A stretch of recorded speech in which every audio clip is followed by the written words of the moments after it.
Olá, meus amigos e minhas amigas. Cerca de uma centena de instrutores militares e equipamentos de defesa desembarcaram no Níger. Isso mesmo, o país que é um dos países mais pobres do mundo, conforme temos comentado aqui no canal, tem enfrentado rebeliões armadas e a instabilidade política. Tradicionalmente, eles tinham o apoio da França e dos Estados Unidos para combater essas ameaças. No entanto, após um golpe de Estado em julho do ano passado, que derrubou o presidente eleito Mohamed Bazoum, houve uma mudança tremenda na política externa do país. Depois disso, o Níger intensificou a cooperação militar com a Rússia, que está claramente buscando expandir sua já importante influência na África, se apresentando como uma alternativa às potências ocidentais. O que é de alguma forma facilitado pelo fato de os russos não terem um passado colonial no continente. Isso ficou evidente com a chegada de cerca de 100 instrutores militares russos e sistemas de defesa aérea projetados para garantir o controle completo do espaço aéreo do Níger. A chegada desses equipamentos e pessoal foi coberta pela mídia estatal Telesahel e reforça a posição de Moscou como um parceiro estratégico importante na região. Esse movimento russo no Níger está ocorrendo em um contexto mais amplo, onde vemos outras nações no Sahel, como Mali e Burkina Faso, também governadas por líderes militares após golpes, que estão se unindo para formar uma força conjunta para combater as rebeliões armadas que têm desestabilizado a região. A instabilidade ampliou uma crise humanitária já grave, com milhões de pessoas deslocadas. Bom, gente, vamos falar sobre a visita de alto risco do chanceler alemão Olaf Scholz à China, um movimento estratégico em um momento bastante delicado nas relações internacionais. No ano passado, a Alemanha lançou uma estratégia para reduzir sua dependência econômica da China.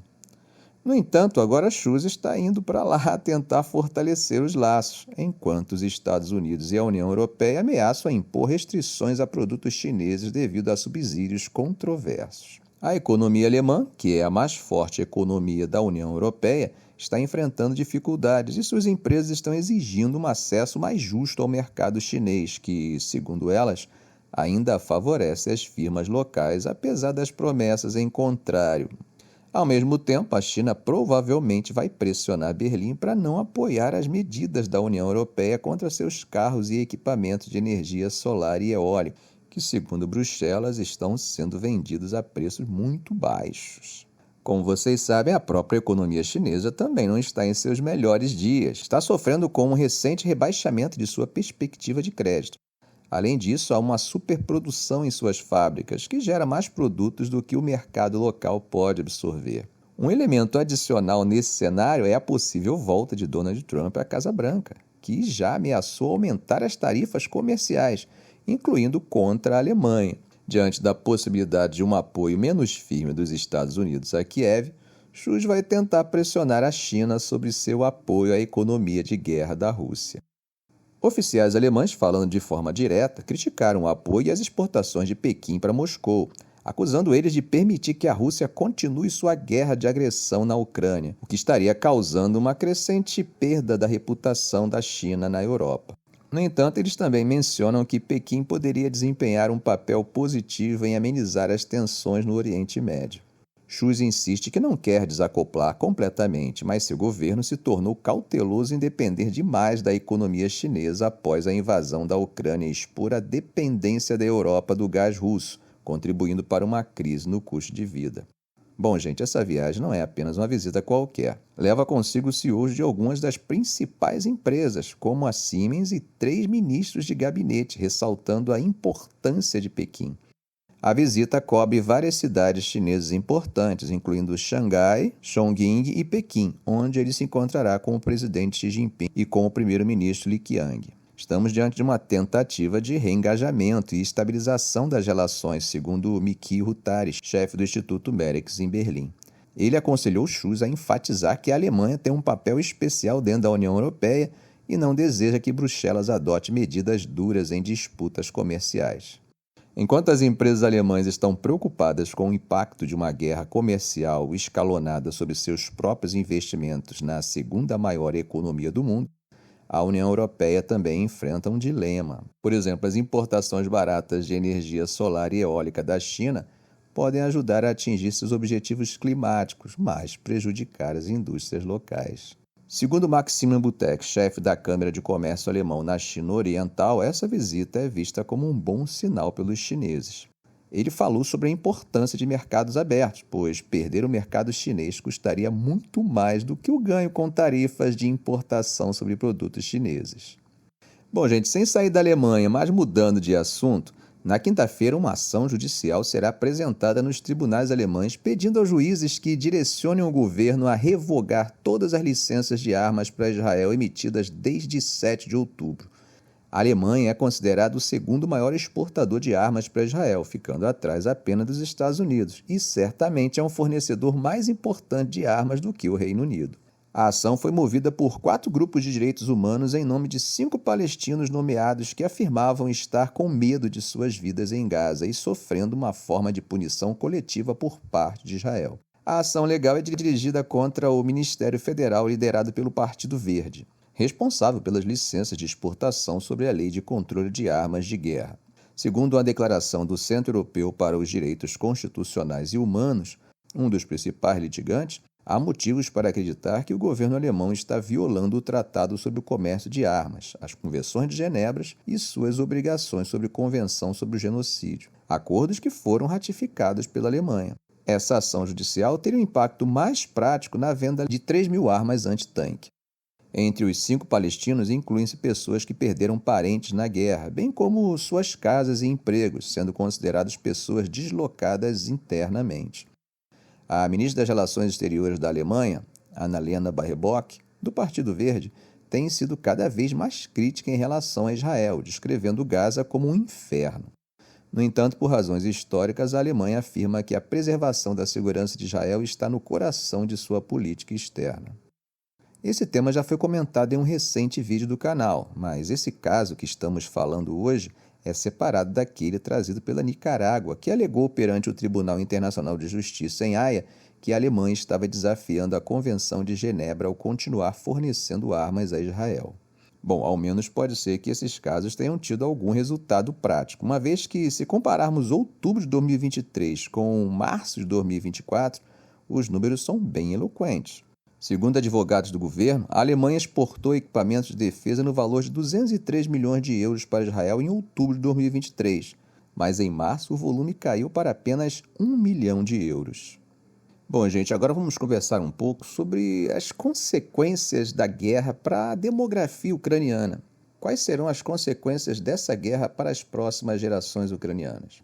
Bom, a Ucrânia conta com aproximadamente 1 milhão de homens em seu exército, que estão exaustos e desgastados após 2 anos de combate. Muitos soldados foram mortos em combate, alguns gravemente feridos, sem contar os amputados, sobre os quais comentamos no vídeo de ontem, e nessa situação o país está ficando desesperado por novos recrutas.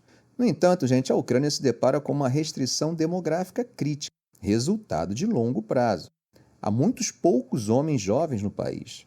Os homens saudáveis abaixo dos 30 anos, que geralmente formam a espinha dorsal da maioria dos exércitos, são parte da menor geração da história moderna da Ucrânia. O país precisa equilibrar a necessidade de adicionar mais tropas para contra-atacar a ofensiva russa incessante, com o risco de esvaziar uma geração inteira. O presidente Volodymyr Zelensky tomou uma decisão politicamente difícil nesse mês ao reduzir a idade mínima para o recrutamento de 27 para 25 anos. Ainda é consideravelmente alta pelos padrões de muitos recrutamentos militares. Por exemplo, nos Estados Unidos, homens podem ser recrutados a partir de 18 anos. A relutância da Ucrânia em baixar ainda mais a idade reflete o impacto duradouro da história. As causas do problema demográfico atual remontam a mais de um século. Após o colapso da União Soviética, a Ucrânia, assim como muitos outros estados pós-soviéticos, viu uma queda acentuada nas taxas de natalidade. As economias desmoronaram e as taxas de mortalidade aumentaram acentuadamente em uma geração mais velha de homens, principalmente devido a doenças cardiovasculares não tratadas, alcoolismo e traumas no local de trabalho. Mas o desafio demográfico da Ucrânia em tempo de guerra é muito pior que o da Rússia. A Rússia tem quase 4 vezes mais pessoas no total, o que lhe dá uma maior reserva de homens para recrutar. E a queda da taxa de natalidade foi mais acentuada na Ucrânia, deixando uma reserva menor de homens jovens em relação ao resto da população. Na década de 1990, a incerteza sobre o futuro era uma marca na vida do ucraniano. Isso por causa da crise econômica acentuada e pela perda de salários. Conforme disse Alexander Grandun, diretor adjunto do Instituto Putka de Demografia e Estudos Sociais, essa incerteza acabou afetando o comportamento reprodutivo da população. No ano em que a Ucrânia ganhou independência, em 1991, as mulheres ucranianas tinham uma média de 1,9 filhos. Uma década depois, a taxa de natalidade havia caído para 1,1. Quando essas crianças cresceram e chegaram aos 20 anos, o efeito de seus números menores foi sentido primeiro na força de trabalho e então de forma muito mais consequente após a Rússia invadir a Ucrânia em 2022. Hoje vemos parte do resultado desse fenômeno na difícil decisão do presidente Zelensky de recrutar homens a partir de 25 anos. Uma medida que pode diminuir ainda mais uma geração já reduzida de ucranianos. A situação da Ucrânia é extremamente complexa e as escolhas não são nada fáceis. De acordo com a estimativa do governo de 2022, cerca de 467 mil homens entre 25 e 26 anos já estão servindo no Exército, e isso considerando tanto os que vivem nas áreas ocupadas ou fora da Ucrânia. Além disso, outros têm empregos ou deficiências que acabam os isentando da conscrição. Por mais difícil que fosse a decisão, os líderes ucranianos sentiram que não tinham outra opção a não ser abaixar a idade para o recrutamento. As taxas de baixas na guerra contra a Rússia são altas e a maioria dos homens que queriam se voluntariar para o serviço militar já fez isso. E hoje não há muitos novos voluntários entusiasmados com a possibilidade de ir para o fronte. Ainda não está claro, gente, quão rapidamente a Ucrânia poderá recrutar e treinar as tropas adicionadas que precisa, ou se elas estarão prontas antes da ofensiva russa mais ampla esperada para a primavera ou verão. Sensly Krabsky, um coronel e comentarista de guerra para a mídia de notícias ucraniana, ao dizer o que acha da medida, afirmou de forma pragmática: "A decisão foi tomada, é boa, mas é tarde demais." Bom, gente, já fica evidente as implicações dessa guerra para a próxima geração de ucranianos. O número de nascimentos caiu quase pela metade de 2021 a 2023. Um fator importante por trás desse declínio, segundo os demógrafos, é que cerca de 800 mil mulheres ucranianas entre 18 e 34 anos fugiram para países da União Europeia, isso de acordo com a Eurostat. Por enquanto, a ausência de mulheres está desempenhando um papel maior na demografia ucraniana do que a conscrição de homens. Mas a redução da idade de alistamento arrisca encolher ainda mais uma geração pequena. E nas áreas ocupadas do país, a Rússia está recrutando homens ucranianos para lutar contra a Ucrânia, começando aos 18 anos. A perspectiva para futuros nascimentos, segundo o Sr. Glaud, um demógrafo, agora depende de dois fatores: quantos homens morrem na frente de guerra e quantas mulheres retornam da Europa. Mas, segundo ele, a Ucrânia tem pouca escolha, a não ser convocar homens mais jovens para o exército, que já está esgotado. Bom, gente, a despeito de a natureza e o inconsciente coletivo agirem para dirimir os efeitos desse tipo de catástrofe, como naquilo que costumamos chamar de baby boom, que acontecem após grandes conflitos, podemos perceber que as guerras elas acabam causando danos ao país que não se limitam ao número de mortes, sequelados fisicamente ou destruição material. Torçamos para que a paz volte a ser a palavra mais presente em nosso vocábulo cotidiano e que a guerra de agressão externa em nosso território permaneça nos livros de história do Brasil Império. Ficamos por aqui. Se esse vídeo foi útil para você, faça um comentário, compartilhe em suas redes sociais, dê um like. E é claro, se ainda não for inscrito, inscreva-se no canal e ative o sininho. Ok, gente? Um grande abraço do professor Arão Alves.